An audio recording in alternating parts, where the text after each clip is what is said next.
Dans notre société moderne, on génère un nombre considérable de matières résiduelles et s'en départir est un enjeu majeur pour l'environnement.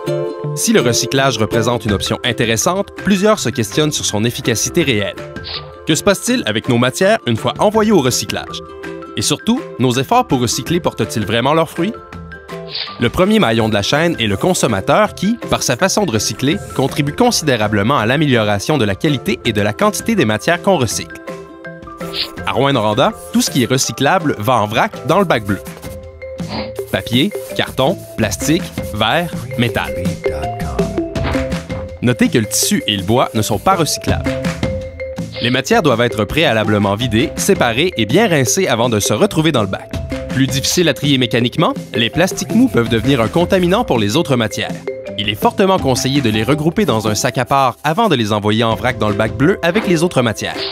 Même s'ils sont en métal ou en plastique, les objets ne sont pas considérés comme des matières recyclables, mais plutôt comme des encombrants et ne vont pas dans les bacs. Il en va de même pour les résidus domestiques dangereux qui doivent être apportés aux différents points de dépôt prévus à cette fin. À Rouyn-Noranda, la collecte des matières recyclables a lieu une fois aux 2 semaines.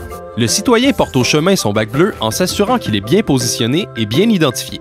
Les camions de cueillette transportent ensuite les matières recyclables jusqu'au centre de répartition des matières résiduelles situé sur le rang Lusco. Aucune matière recyclable ne va à l'enfouissement lors de cette étape. Les matières sont entreposées, puis transportées par camion chez Tri-Centri à Gatineau.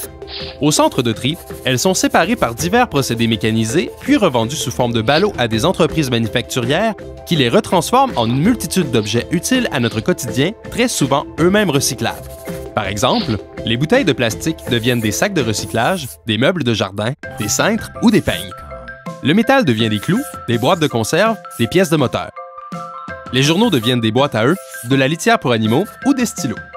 En tant que citoyens, nous pouvons contribuer à assainir la chaîne du recyclage. Voici 4 conseils pratiques qui peuvent nous aider à mieux recycler. 1. Trier correctement à la source. 2. Prendre le temps de recycler un maximum de matières, même si elles sont un peu plus complexes à préparer.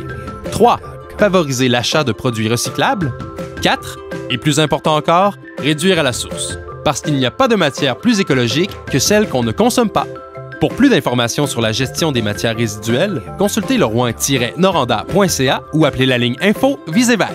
Visez Vert, c'est pas si compliqué.